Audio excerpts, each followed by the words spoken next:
দুপুরে রান্নাবান্না শুরু করলাম।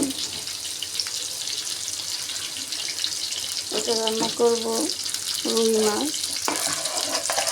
জুমডুল দিয়ে, নাকি এটা চিবিন্দা বলে যেন। তার সঙ্গে আলু দিচ্ছি, 3-4টা বা 5টা ঢেঁড়স দিচ্ছি। তরকারিতে ঢেঁড়সটা আমার খুব ভালো লাগে। এটা দিয়ে শুরু করলাম, তরকারিটা দিয়ে দিলাম।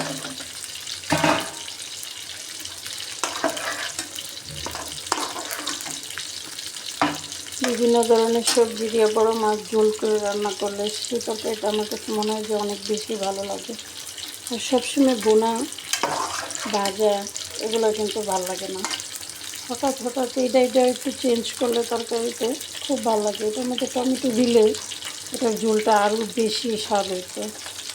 ঘরে টমেটো নাই, তাই টমেটো দিই না। আমি একটু 2-3 পদের সবজি দিয়ে আজকে মাছটা ঝোল করবো। তরকারিটা কষানো হয়ে গেছে, এখন পরিমাণ মতো জল দিয়ে দিব।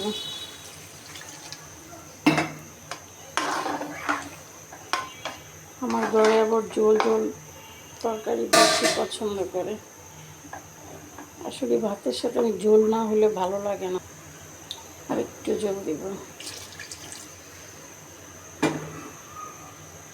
আমার ইউটিউবে একটা চ্যানেল আছে, আফরিন রাত্রি, সবাই ওটা থেকে একটু ঘুরে আসবেন। মাছটা আলাদা করে ভাইজে রাখছিলাম, এখন তরকারিতে জল দিয়ে দিচ্ছি। হওয়ার পরে বলক আসার পরে মাছটা দিয়ে দিব। তরকারিতে বলক চলে আসছে, এখন মাছটা দিয়ে দিব।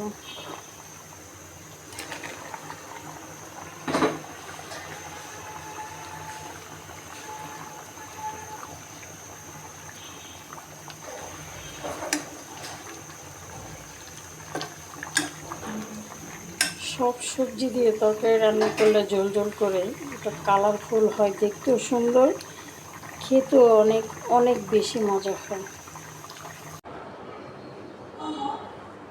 দুন্দুল আলু দিয়ে রুই মাছের ঝোল।